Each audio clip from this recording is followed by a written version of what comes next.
When I started digging into the sources for this one, the first thing that jumped out was just how podcasting's beginning was, well, totally unexpected. We're tracing the amazing evolution of this medium today from these really humble, almost accidental origins right up to the multi-billion-dollar global thing it is now. We pulled insights from quite a few places, historical accounts from Blueberry Podcasting, detailed Wikipedia entries, and analyses from Podcast Inc. and Riverside 2. Our mission: basically, to unpack the most surprising facts, the key turning points, and give you a really solid grasp of how this medium came about and, where it's likely headed.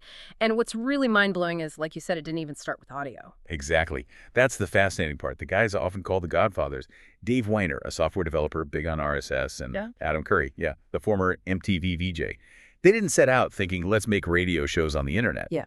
Their first meeting, way back in 2000, it was actually about automating video distribution. Video in 2000, that seems ambitious. Right. Weiner was pretty skeptical about doing it subscription-based. Broadband wasn't everywhere. Speeds were awful. He had this analogy, that it literally took longer to download a video than to watch it, and the quality, often terrible. I can barely imagine that now. So Curry's idea about using wasted bandwidth for downloads must have sounded pretty out there. It probably did. Yeah. But the key piece of tech, the thing that made it even possible later on, was already cooking. Right. This is where RSS comes in. Precisely. Dave Weiner was heavily involved with Real Simple Syndication, RSS, that web feed tech. It was perfect for getting standardized, machine-readable updates from websites. He formalized RSS 2.0 in 2003, put it under a Creative Commons license, made it open. That was absolutely crucial for the whole automatic delivery idea. Okay, so Weiner saw this potential, but he also saw the challenges. What did he figure needed to happen? Yeah, he kind of boiled it down to three core problems, you could say. First, what software actually creates the content. Second, what software reads it, receives and processes it. And third, where do you even find this stuff? These three pieces, they absolutely had to come together for this whole automated media thing to work. Makes sense. But it took a while for those pieces to click, didn't it? Until about 2004. Progress was slow, yeah.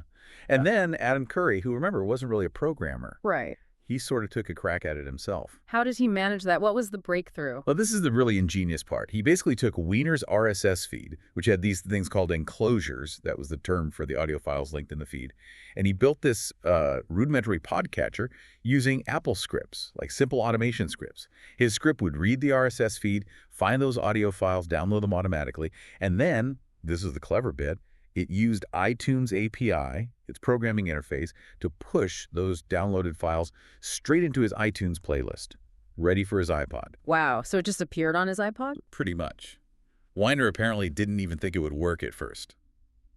But it did. That was a huge aha moment. That's brilliant, just hacking it together.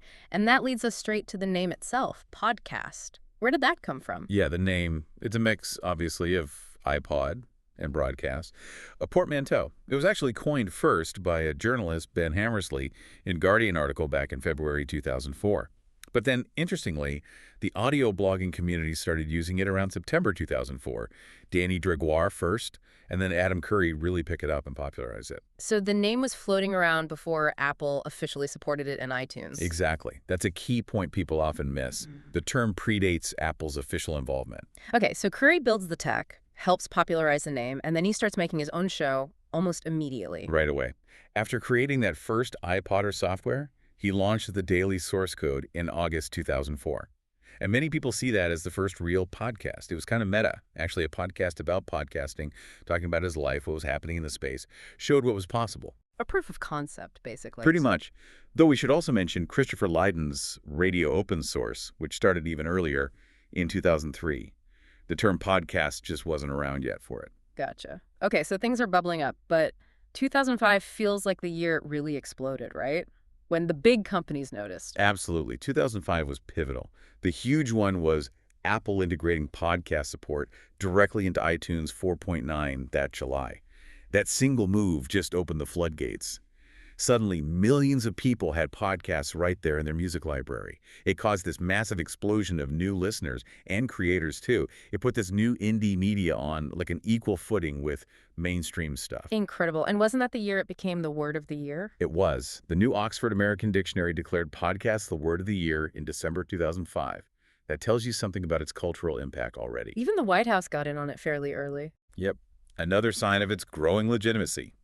George W. Bush started delivering his weekly presidential address as a podcast in July 2005. Suddenly, it wasn't just this niche tech thing. It was a serious communication channel. And crucially, the money started showing up.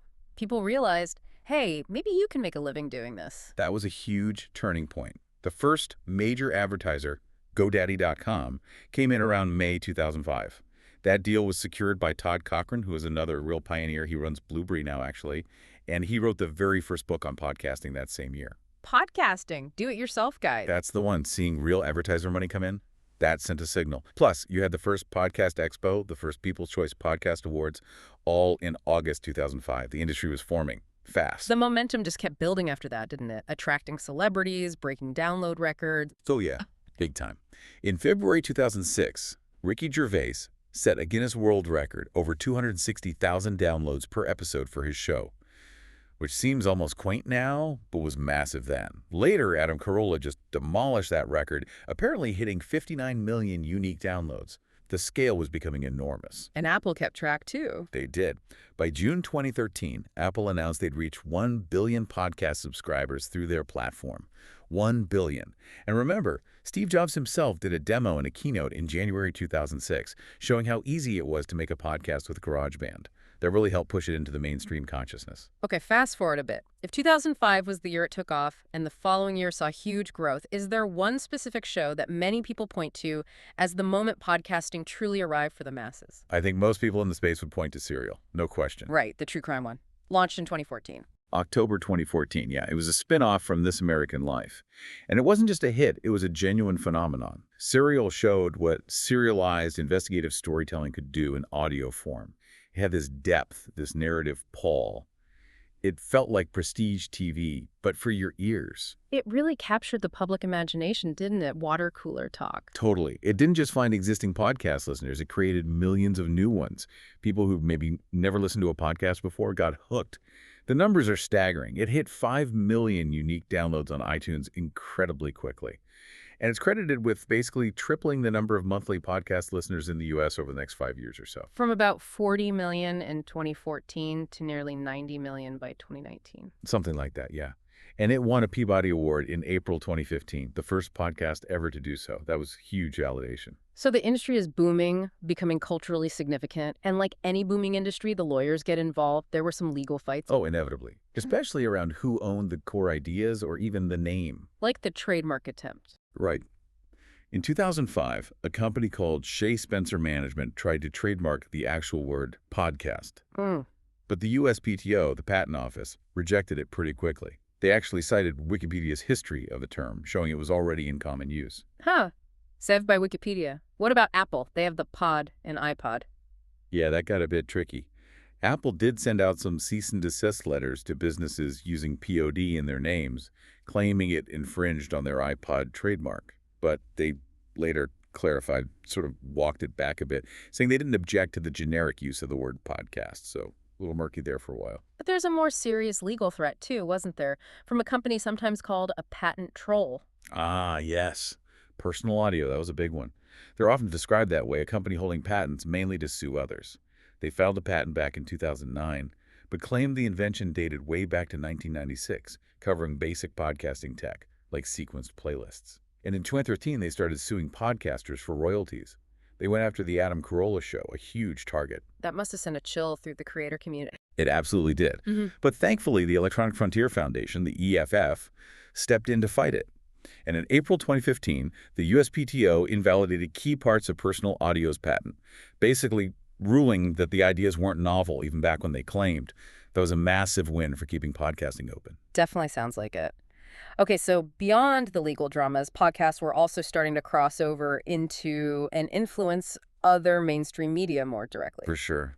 The lines were blurring. I mean, a huge moment was Mark Maron interviewing President Obama in his garage for the WTF podcast in June 2015. Yeah, I remember that. A sitting president on a podcast felt groundbreaking. It really was. And then you saw the influence flow the other way, too. In October 2017, Amazon Prime Video launched Lore, a TV show based directly on a popular podcast.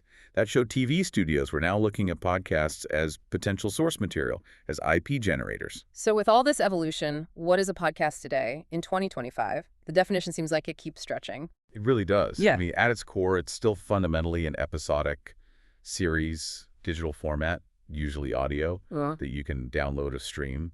Key features are still there. Usually has a structure like an intro, main segment, outro, maybe ads. And critically, it's hosted online and distributed via an RSS feed to listening apps, Apple Podcasts, Spotify, Overcast, Pocket Casts, all those. That RSS distribution is still the key differentiator, isn't it? It generally is, yeah. That's why, technically speaking, putting videos on YouTube isn't quite the same as traditional podcasting, even though tons of creators do it and audiences consume it that way.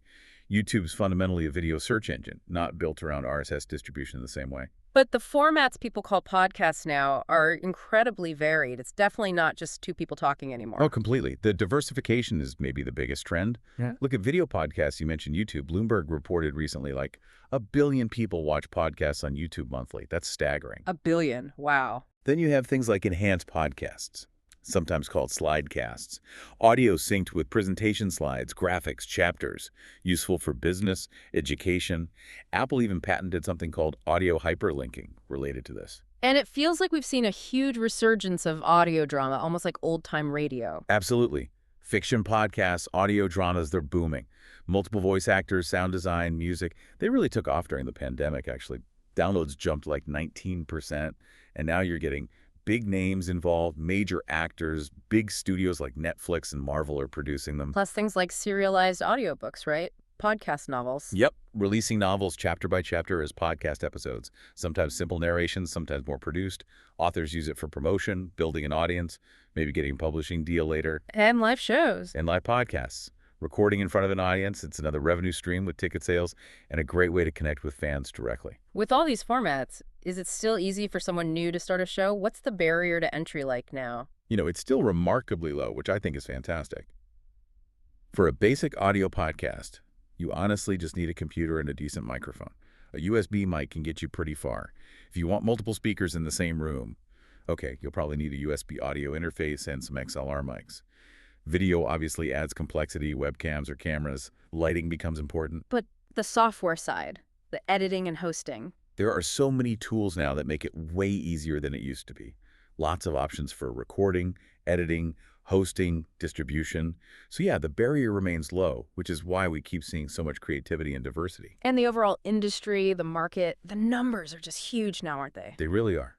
Listener numbers keep climbing, estimated around, 254 million globally by 2024, and the ad market followed.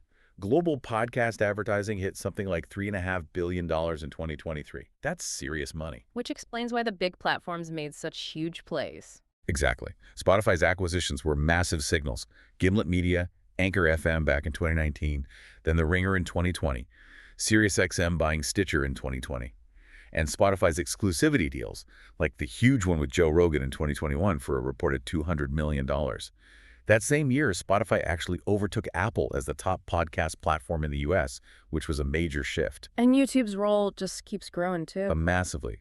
It's now the #1 place people say they discover new podcasts. And they've recently added better support for actual podcast playlists and even ingesting RSS feeds, trying to bridge that gap. And this growth isn't just a US or Western thing anymore. Oh, not at all. It's truly global.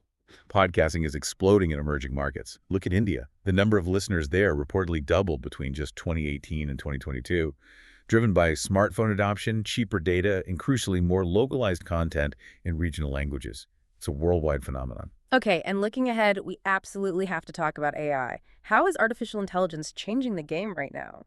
AI is becoming transformative, no doubt about it. We're already seeing fully AI-generated podcasts. We're seeing custom AI voices being used in shows, like in that believable The Coco Birthman Story podcast. Right.